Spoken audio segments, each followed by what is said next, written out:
Hi guys, and welcome to today's video. So today's video is going to be a perfume haul, and this is going to be a goodbye summer, hello fall perfume haul. So my nose is already starting to switch because once September comes, I already know fall is right around the corner and I'll start wearing kind of transitioning scents at night. I start craving sweet. Once that happens, my freshies kind of take a back seat. So there are some summer perfumes in here. I would say more summer and then a few fall because I'm already changing. But we're gonna start with my scent of the day, which is a Mont Blanc Signature.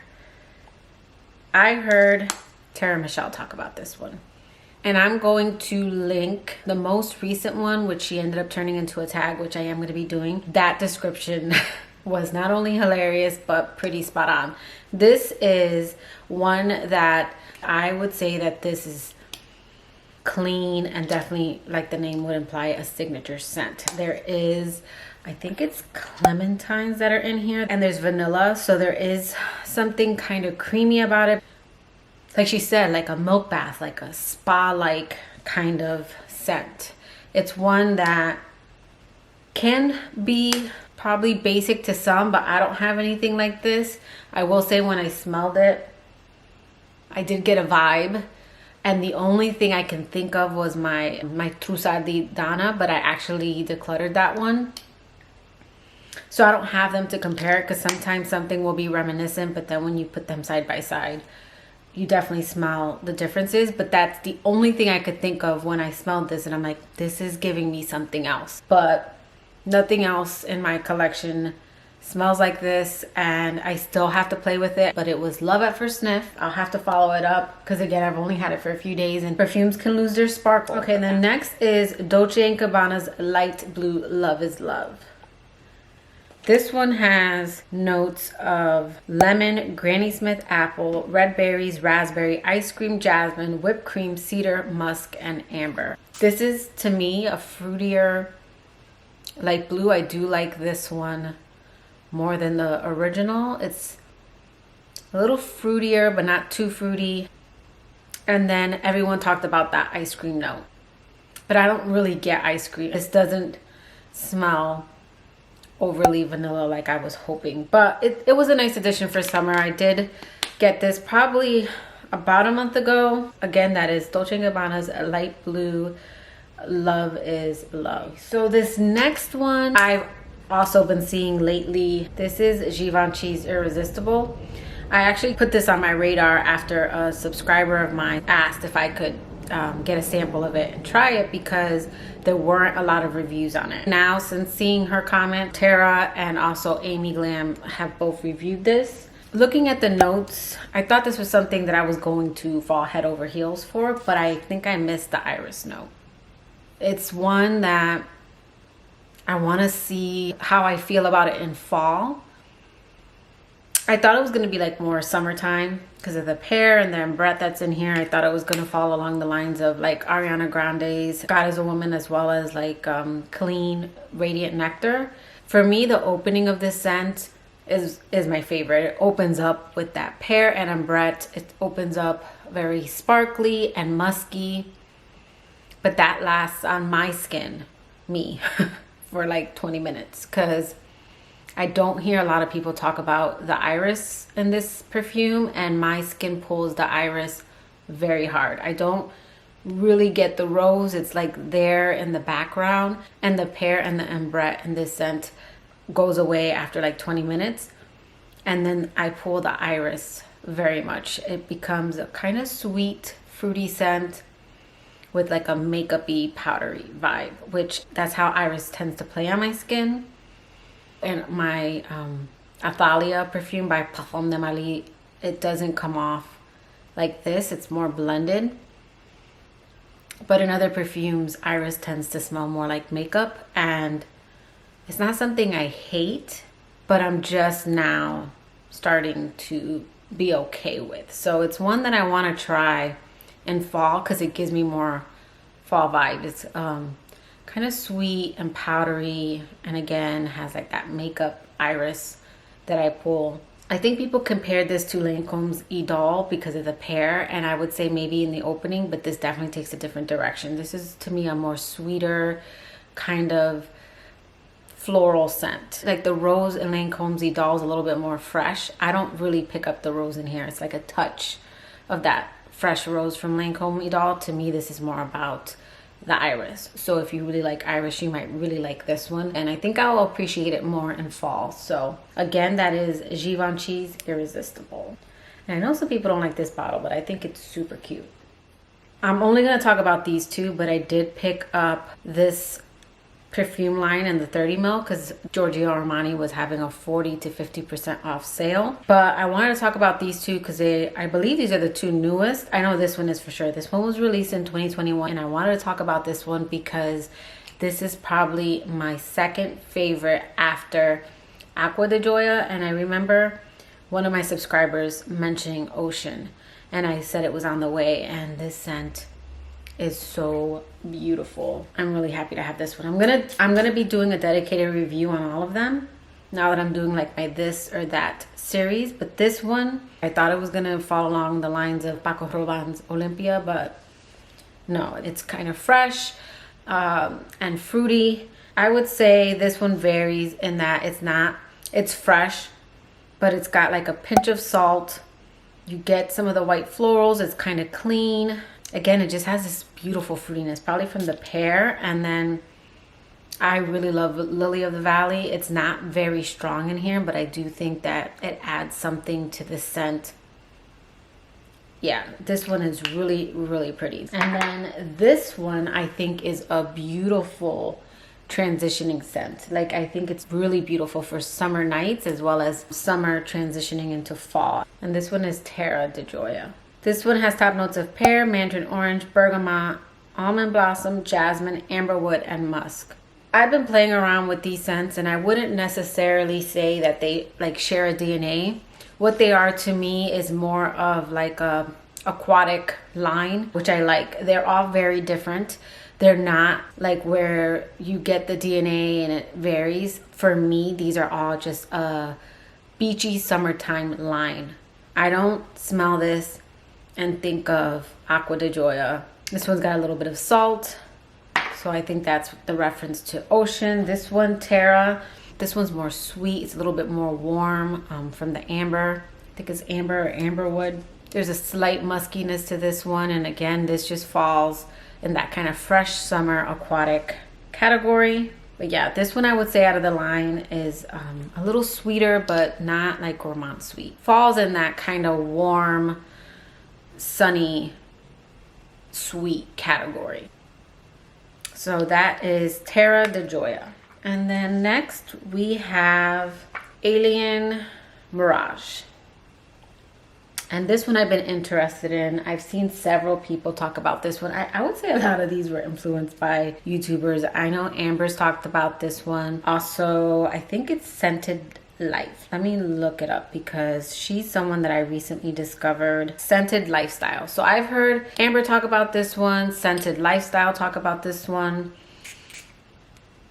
So when this opens up, it opens up very peppery to me. I get the pink pepper right away in this scent. But there's also something kind of cold about this scent. Like, this reminds me of a stormy, like a storm is coming kind of scent. Like, it's kind of gray, and the mineral note in here to my nose comes off very dusty.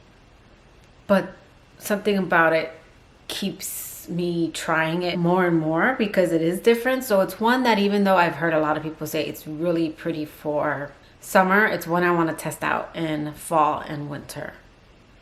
There's something about this scent that's warm, but at the same time cold. So the notes on this one are mineral notes, pink pepper, syringa, lotus, hinoki wood, and white amber. And I think I'm getting the warmth and kind of that sweetness from the amber note.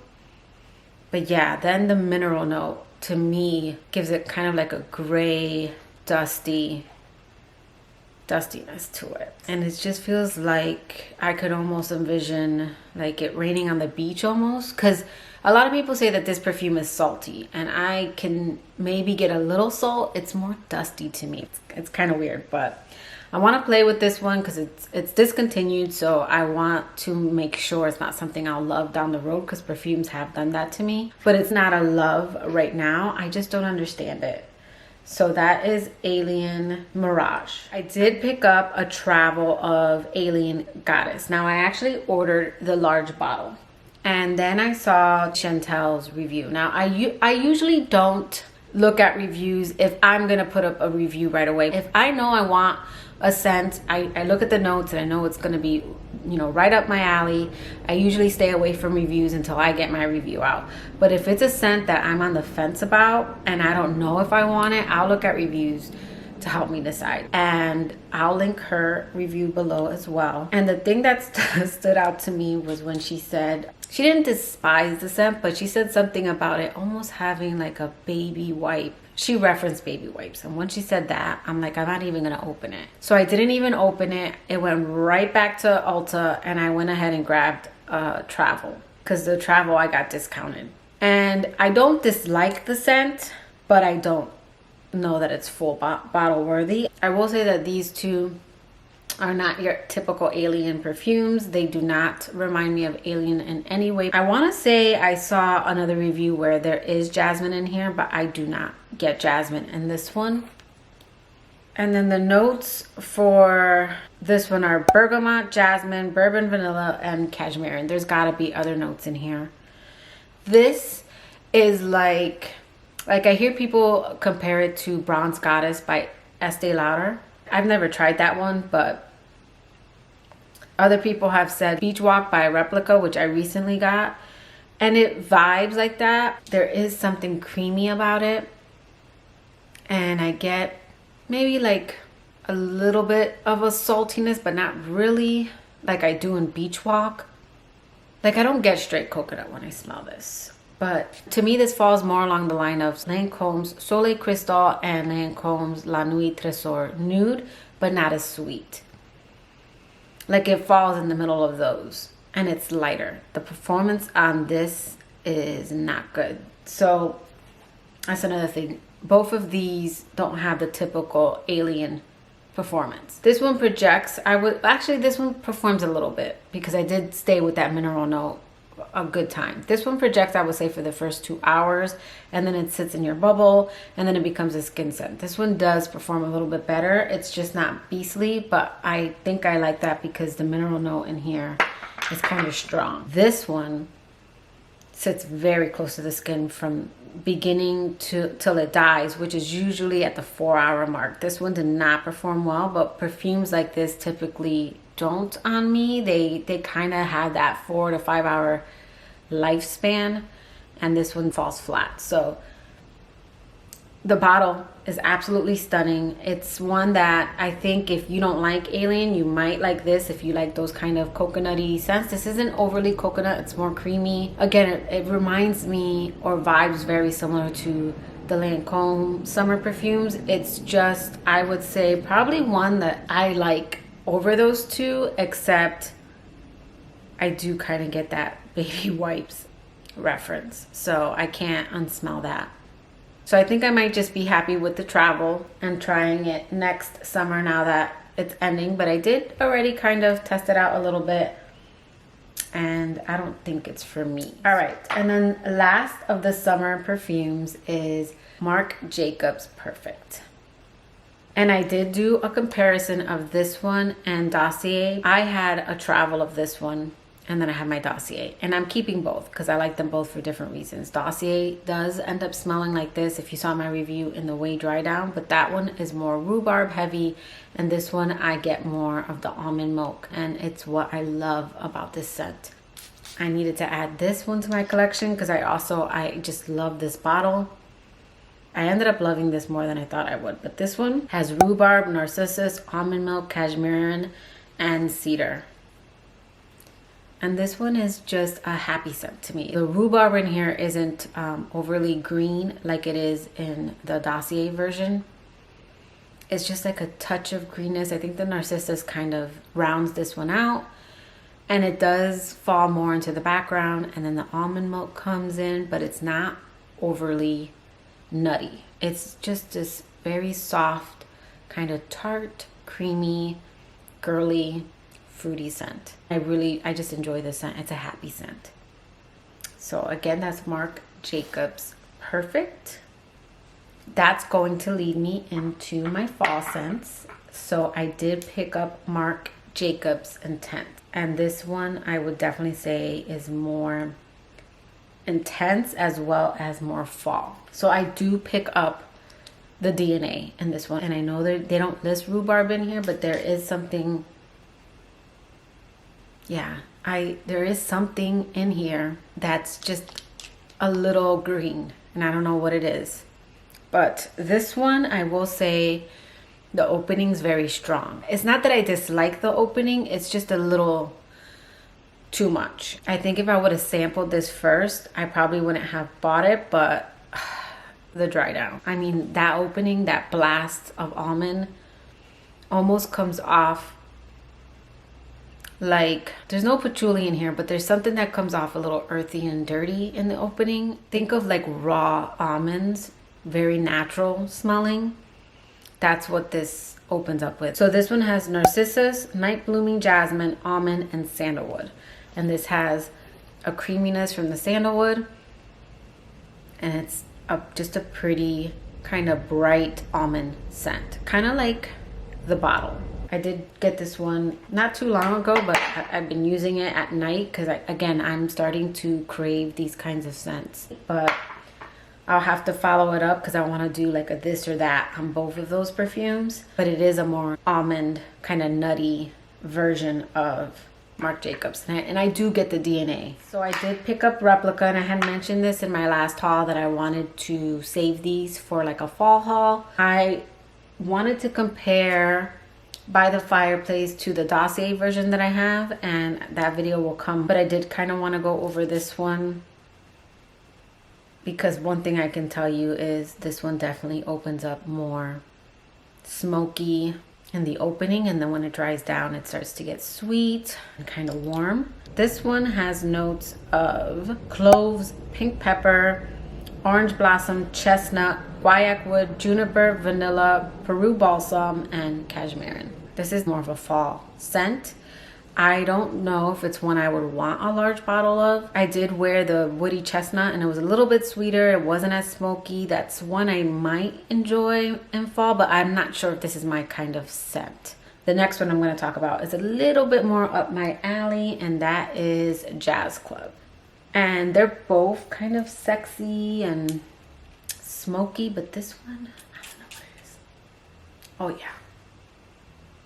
This one in the beginning is more masculine, and there is a smokiness, but not like a burning bonfire. It's like a sweet tobacco kind of smokiness. So this one has pink pepper, neroli, lemon, rum, clary sage, java vetiver oil, tobacco leaf, vanilla bean, and styrax.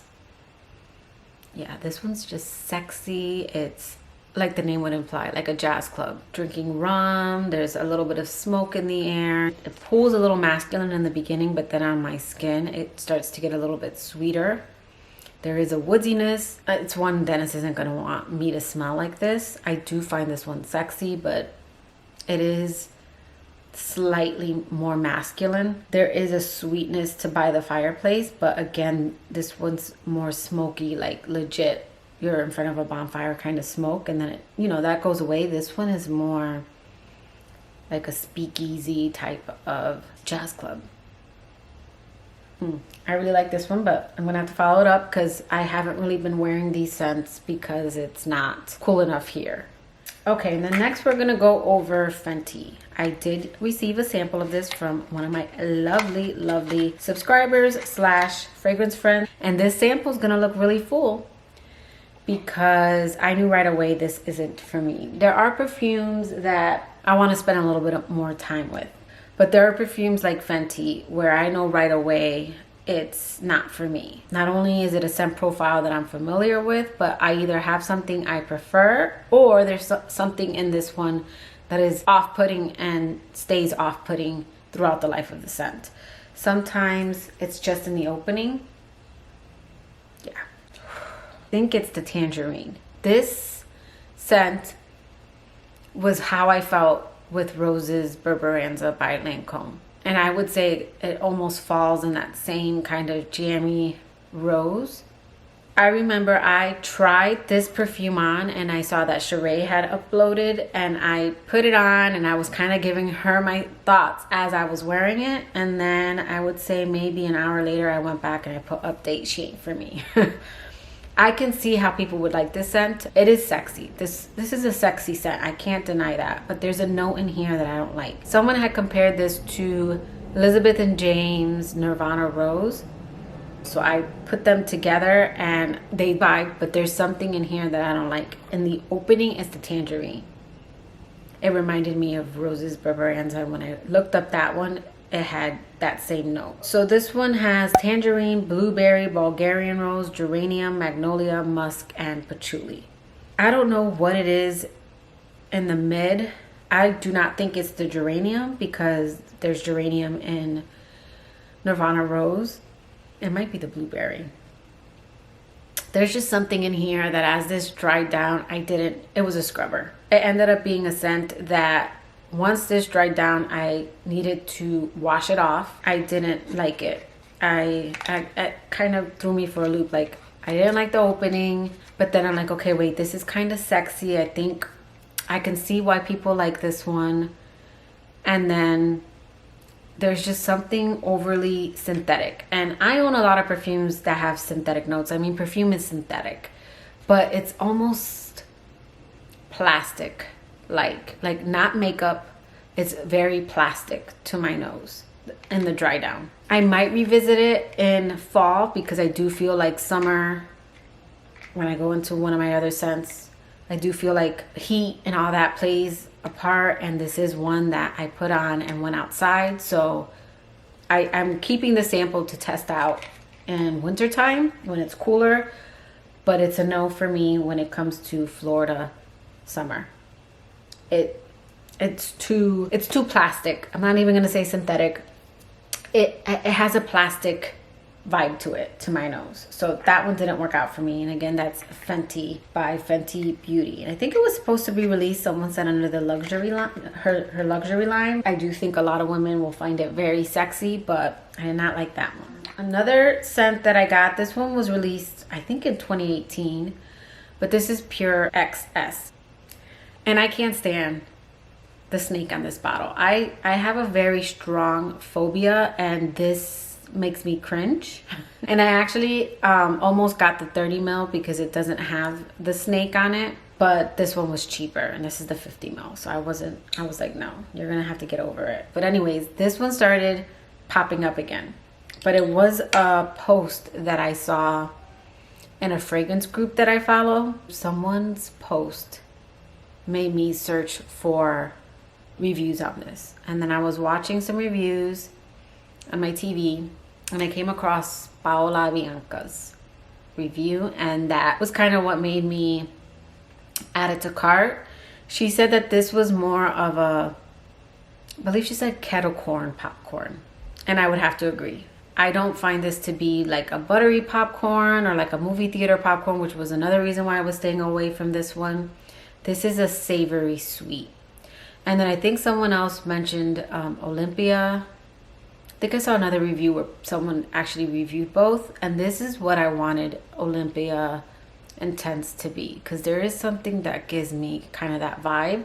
There is a saltiness, probably like from the popcorn, but this isn't buttery to my nose. It's like she says, it's like a savory sweet kind of scent. And this one is so sexy. I've worn this one several times to bed. I also wore it on a walk with my mom, and she was like, what are you wearing? You smell really, really good. I think my mom likes these kind of deep, sexy scents. This one has notes of popcorn, vanilla, coconut, ylang ylang, peach, orange blossom, ambrette, white musk, amberwood, and sandalwood. I don't really get the coconut, or I don't really get the ylang-ylang. I mean, there is something kind of warm about this scent, and there is something creamy. It's probably the creamy sandalwood at the base, but I do get the popcorn. It's not like in your face, but it's there, and it's sweet, and there is something kind of bright in this scent, which I think is coming from the peach Peach and Me are usually hit and miss. That is a note that can come off very synthetic. But in here it's blended, so it's almost like a bright fruity note.